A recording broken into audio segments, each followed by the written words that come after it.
The scream shattered the silence of the night, echoing through the narrow street as Emily whispered, "Did you hear that?" Her heart pounded, and the whisper felt louder than any cry.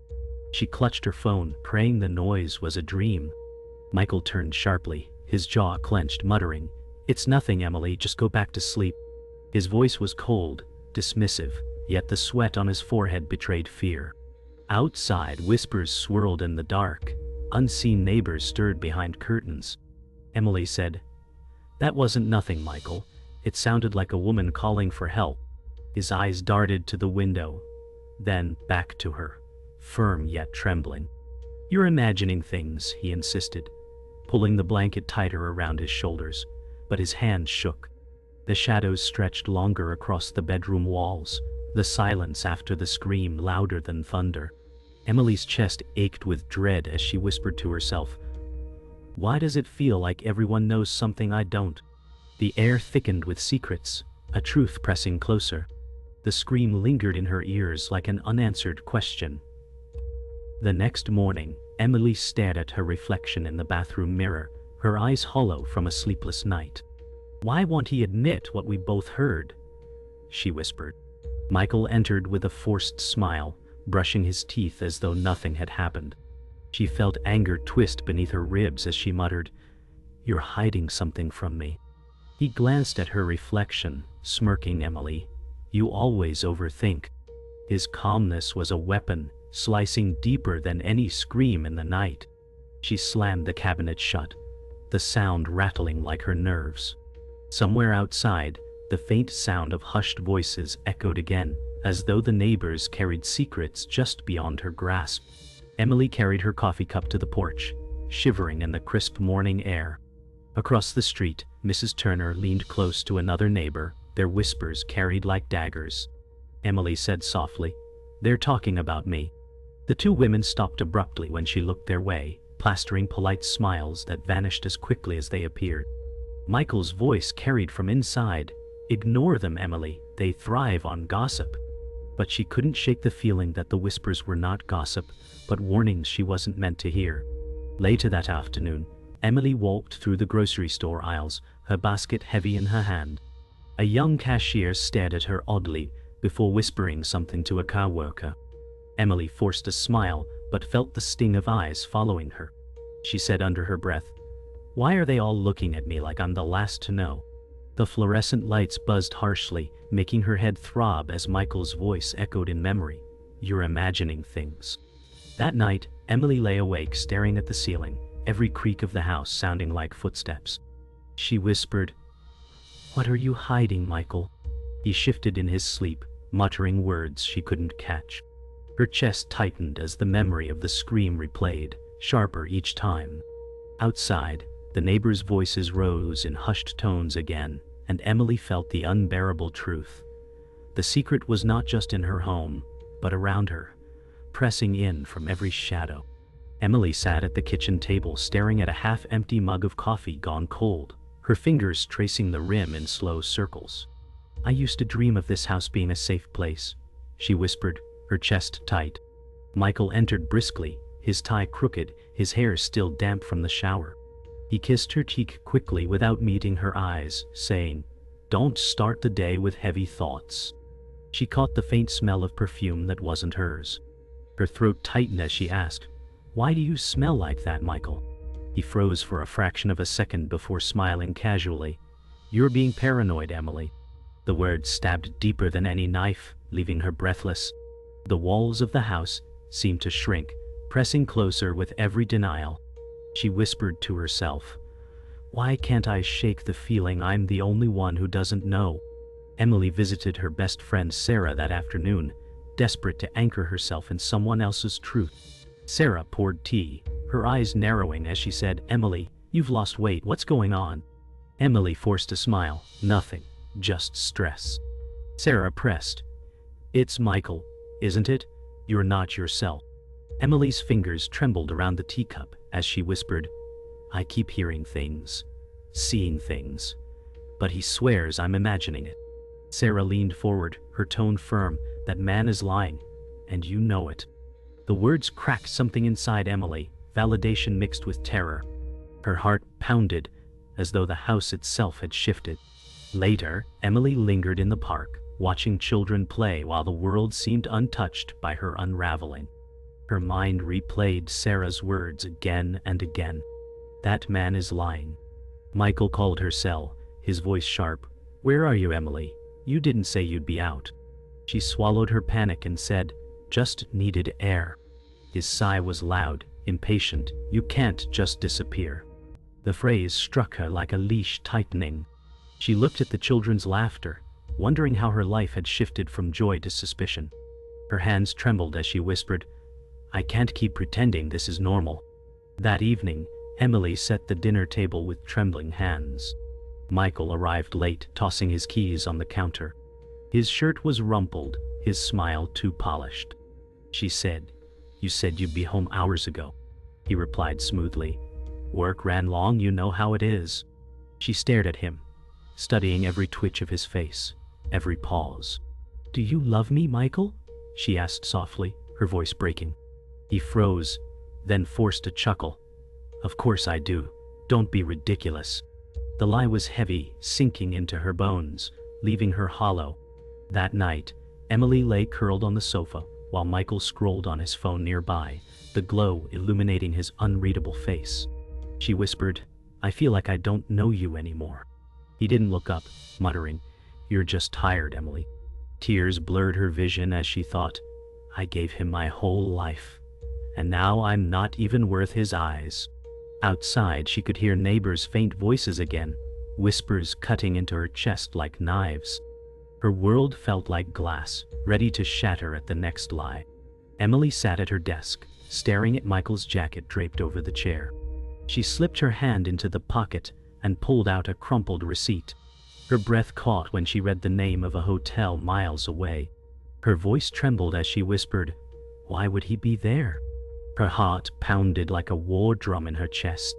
Michael's voice rang in memory. Work ran late, but the printed date and time mocked her with truth. She shoved the receipt back, her fingers shaking.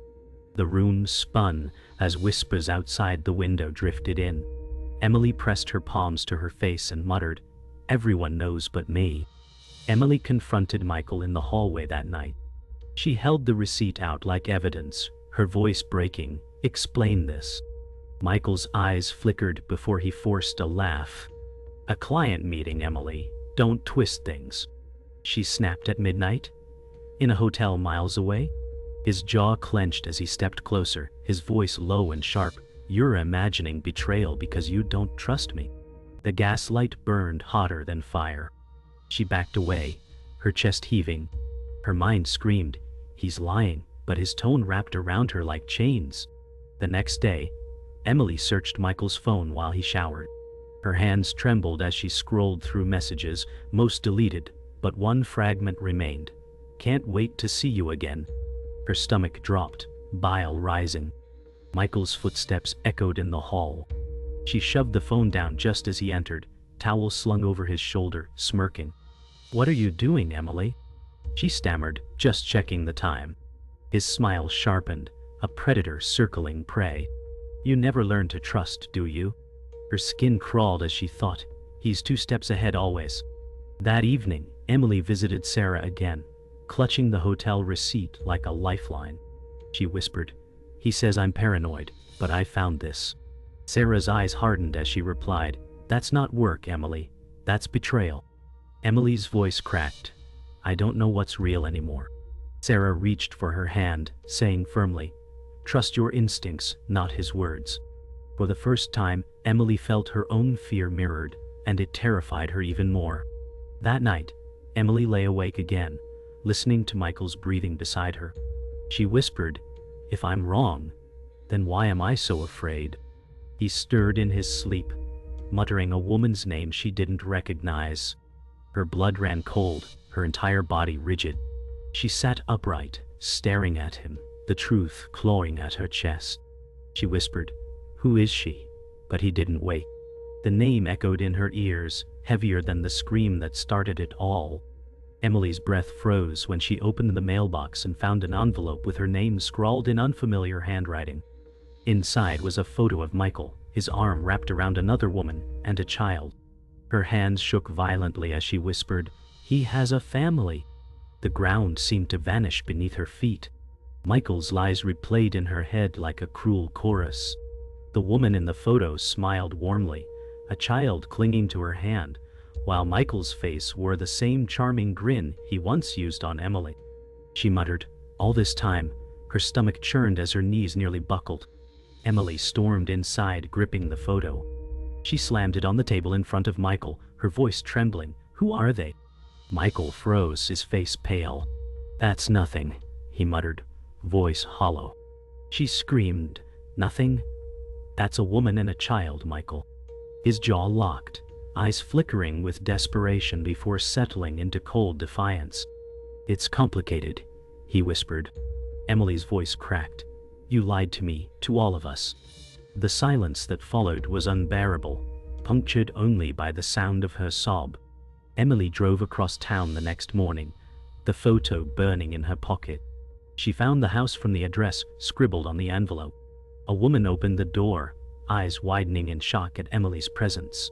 Emily whispered, "You know Michael, don't you?" The woman's face twisted with recognition and pain.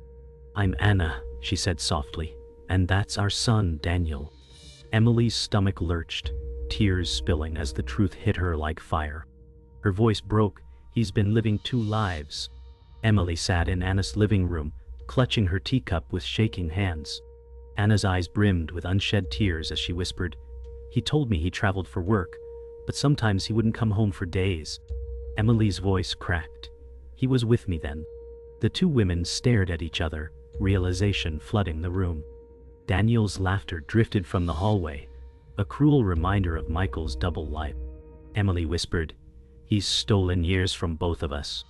Anna nodded, her jaw tight with rage. "He can't keep doing this," she said firmly. Emily returned home that night, photo clutched in her hand like a weapon. Michael sat in the living room, phone in hand. She dropped the photo onto his lap, her voice icy. "I met her, Michael. I met Anna. And I saw Daniel." His face drained of color before rage twisted his features. "You had no right," he snapped. Emily's voice rose, shaking but powerful. "No right? You built a lie around me. You built a life without me." The house trembled with the weight of truth finally dragged into the light. Emily stood in the living room, her body vibrating with fury so sharp it felt like it could split her in two. The walls seemed to close in, every shadow brimming with betrayal. She shouted, her voice breaking through the heavy silence. "You let me build a life around you while you lived another one behind my back." Michael's eyes burned, but his mouth curved into a bitter smirk. "I gave you everything, Emily. Isn't that enough?" He spat, each word like a dagger thrown carelessly at her heart. She shook her head, tears burning down her cheeks. "Enough?" she repeated, her voice trembling yet rising like a storm. "You gave me lies. You gave me a ghost of love while you played house somewhere else." He stepped closer, his jaw tight, his eyes wild with something between rage and fear. "You were never supposed to know," he growled, his tone almost admitting guilt, as though the secret had been his only shield. Emily gasped, the confession cutting deeper than anything she imagined. Her knees nearly buckled, but she forced herself upright, her breathing ragged, her chest heaving like a soldier standing in the wreckage of battle. The house groaned around them, heavy with silence, as though the walls themselves wanted to witness their destruction. Emily raised her voice one last time, shaking with defiance. "You've destroyed us, Michael. There's no turning back now." The silence shattered when Michael's phone buzzed on the coffee table, its glow piercing the darkness. Emily glanced down and froze when the name Anna lit across the screen. Her hand shot forward, snatching the phone like a weapon. "She calls you even now," she screamed, her voice sharp enough to make the air quake. Michael lunged toward her, his face wild, his hand outstretched. "Give it back," he roared, his voice no longer smooth but stripped raw with panic. Emily twisted away, clutching the phone against her chest as though it were a piece of her heart he had stolen. Her tears spilled freely now, streaking her face as she choked. "How many nights did you spend with her while I begged for your love? How many lies did you feed me so you could run to her arms?" His face contorted, sweat gleaming across his forehead as he bellowed, "You don't understand. You don't know the choices I had to make." Emily's voice cracked as she screamed back, the sound tearing through her throat. "I understand everything. Every look, every word, every lie. You made me feel crazy, so you could protect your secrets." The phone trembled in her grip as her body shook with rage and heartbreak, her sobs filling every corner of the room like a storm that refused to die. Emily's fury erupted in a single violent motion. She hurled Michael's phone against the wall with all her strength, and the crash exploded like thunder as it shattered into pieces across the floor. The fragments glittered in the lamplight like sharp remnants of their broken lives. Michael froze for a heartbeat, then his face twisted into a mask of rage, so consuming it bordered on monstrous. His voice cracked as he shouted, "Do you have any idea what you've just done?"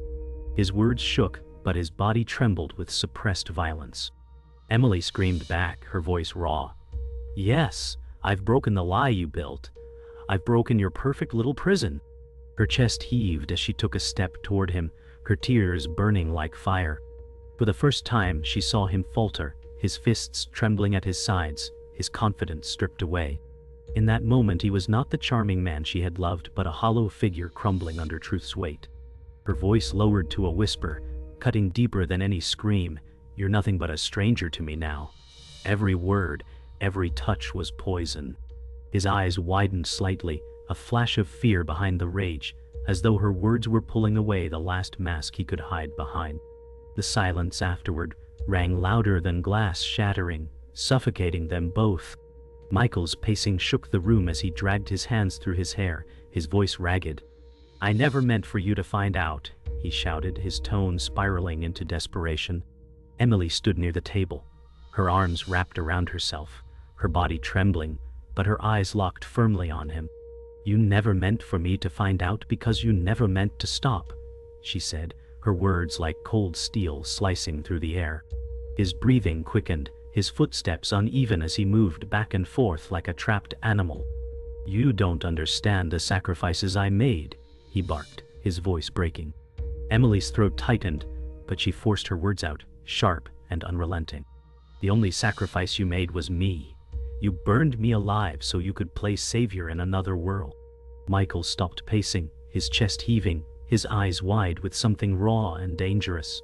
The silence that followed was heavy, suffocating, as if the walls themselves recoiled from his lies. Emily's body sagged, but her spirit rose with her words. For the first time, she realized that every moment she fought was no longer about saving him. It was about saving herself. Emily snatched the photo of Anna and Daniel from the table, her hands shaking, but her voice burning with fury. She thrust it hard into Michael's chest, shouting, "Look at them! Look at your other life! And look at me, broken because of you." Michael stared down at the photo, his hand trembling violently as he tried to grip it. His lips parted, his voice faltering for the first time. "I never wanted to hurt you," he whispered hoarsely, but the words were pitiful, weak. Emily's scream erupted like a final strike of thunder. "But you did. Every single day you chose lies over love. You chose them over me." The photo slipped from his hand, floating downward, spinning slowly before landing face up on the carpet. The smiling faces of Anna and Daniel stared up from the floor, undeniable proof of everything Emily had lost. She stood trembling, her chest rising and falling with fury, her body aflame with rage that felt like the only thing keeping her upright. Michael's eyes flickered with something close to shame, but it was too late. Emily's scream had torn the last threads between them. Their love, their house, their lives were nothing but ash. The house was quiet, eerily so, as though even the walls were mourning the chaos that had torn through it. Emily sat on the edge of the bed, her body hunched forward, her hair falling across her face. She pressed her hands against her knees to stop them from shaking, but nothing steadied the storm inside her chest. Michael lingered in the doorway, his face pale, his eyes hollow, as though he too had been stripped of everything. Emily whispered, her voice low but unyielding, "You destroyed us." The words hung in the air like smoke that refused to clear. Michael opened his mouth, But the silence stretched, his voice failing him. His hands fell limp at his sides, powerless for the first time in years. Emily raised her head, her eyes swollen and red but burning with clarity. "I will not be your shadow anymore," she said, each syllable carrying finality, each word a door closing. Michael's shoulders slumped, his body sagging beneath the weight of her resolve. The silence pressed down harder, but Emily didn't crumble beneath it. For the first time she felt something fierce break through her fear. It was not peace. It was the beginning of survival. The morning came too soon, light pouring into the bedroom with cruel indifference. Emily stood by the dresser, her hands methodical as she folded clothes and placed them into a small suitcase. Each piece felt heavier than it should, as if every fabric carried memories she no longer wanted to bear. Michael sat on the sofa across the room, his face buried in his hands, his breathing uneven. "Please don't," he whispered hoarsely, the words muffled, weak, a shadow of the man who once commanded every space. Emily didn't look at him. She zipped the suitcase closed, the sound sharp and final, like a blade sliding home. Her voice was soft but unflinching. "I gave you my life and you traded it away. There's nothing left to fight for." Michael lifted his face, his eyes bloodshot, his lips trembling, but the weight of his guilt pressed him back into silence. Emily took a long breath, her chest aching, and gripped the suitcase handle. It wasn't escape she felt. It was release.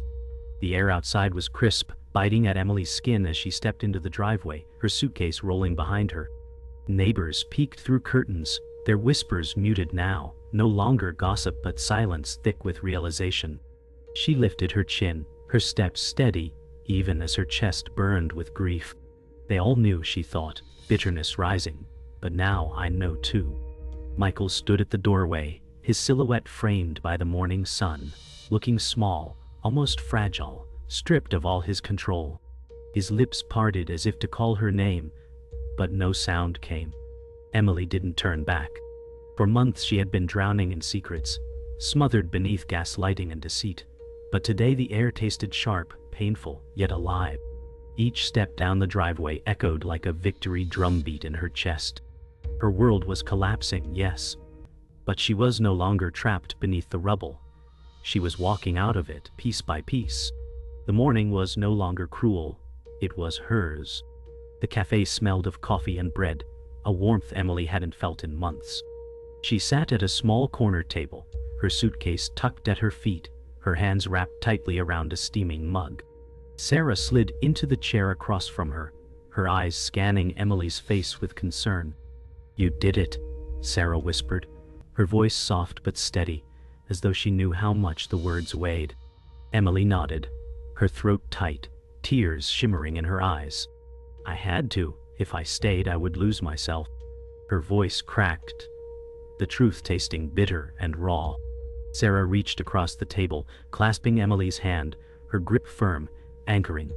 "You're stronger than you think," Sarah said. Emily blinked hard, her tears finally spilling as she whispered, "I don't feel strong. I feel shattered." Sarah squeezed tighter. Shattered can still be rebuilt. For the first time, Emily let the hope flicker. It wasn't peace, not yet, but it was enough to breathe. The motel room was small, the walls thin, but to Emily, it was a sanctuary. She sat on the bed with her suitcase at the foot, the lamp casting a soft glow over her face. She stared at her reflection in the mirror across the room, her fingers trembling against the glass. "I survived," she whispered, the words shaky, but real. The hum of traffic outside filled the silence, and for once it didn't sound menacing. It sounded like life moving forward. She thought of Anna and Daniel, of Sarah's steady grip, of Michael's hollow, defeated face. The tears came again, hot and relentless, but this time they weren't born of despair. They carried release, each one a drop of poison leaving her body. She whispered to her reflection, "Tomorrow, I begin again." The night outside was no longer a prison. It wrapped around her like a promise, holding space for the woman she would become. Emily woke before dawn, the motel room cloaked in silence. She sat cross-legged on the bed with her journal open, the pen trembling in her hand.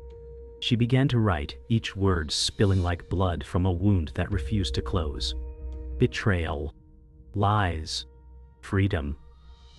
Her handwriting blurred through her tears, but she kept writing, her breath steadying with each line. "If I don't write, I'll drown," she whispered into the stillness.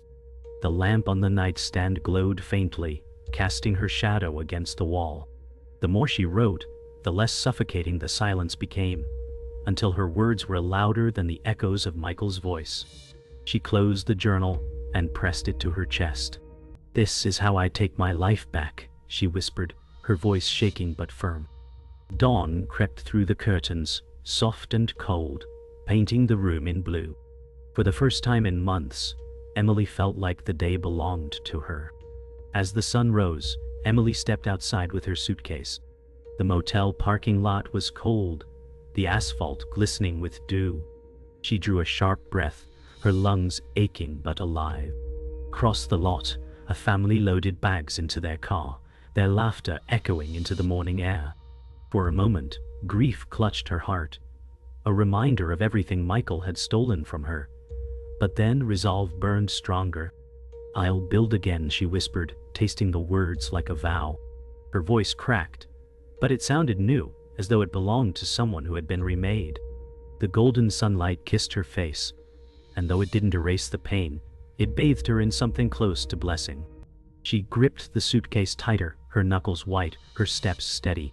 She wasn't leaving the past behind, it would follow her forever, but she was walking into a future that was hers alone. Emily sat in a diner later that day, the clatter of plates and hum of voices distant, like the world was happening on the other side of glass. She cupped her coffee in both hands, savoring its warmth. Her phone buzzed on the table, Michael's name glowing across the screen.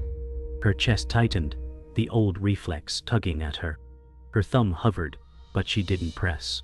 Instead, she whispered, "No more." Slowly, deliberately, she tapped delete. The number vanished, taking with it years of illusions, years of chains. Her breath hitched, her chest seizing in grief, then loosening in relief. She pressed the phone face down on the table and whispered again, firmer, "He no longer owns me." The words didn't erase the pain, but they reclaimed her power. For the first time in months, Emily's reflection in the diner window looked like someone she almost recognized. Dusk painted the sky purple and gold as Emily walked along a quiet suburban street. Her shadow stretched long across the cracked pavement, each step echoing louder in the empty silence. She whispered, "I'm still here," her words carried by the wind. Passing rows of houses with glowing windows, she thought of Michael, Anna, Daniel, all bound together in lies she would never untangle. But she no longer needed to. The wind tugged at her hair, cool against her face, carrying whispers of freedom instead of fear. Every step forward felt like a rebellion, a claim of existence she thought she had lost. The sky deepened into night, stars pricking through like tiny promises. She pressed a hand to her chest and whispered, "I survived," letting the words rise into the fading light. That night, Emily sat by the motel window, the glass cool against her fingertips. Neon signs flickered outside, casting shifting light across her face. She whispered, "He broke me, but I'm still breathing." A single tear slid down her cheek, catching the glow of the neon before falling. Her chest ached, but the ache was alive, not hollow. She closed her eyes and exhaled, not in despair, but in defiance. The silence in the room wasn't suffocating anymore. It was cleansing, a canvas waiting for her next chapter. She pressed her hand against the glass one last time, whispering into the night, "You don't get to end me." The city hummed softly outside, and for once its noise felt like a lullaby. Emily turned away from the window and lay on the bed, the tear stain drying into strength. The final blow wasn't his betrayal. The final blow was her survival, and it would echo longer than his lies ever could.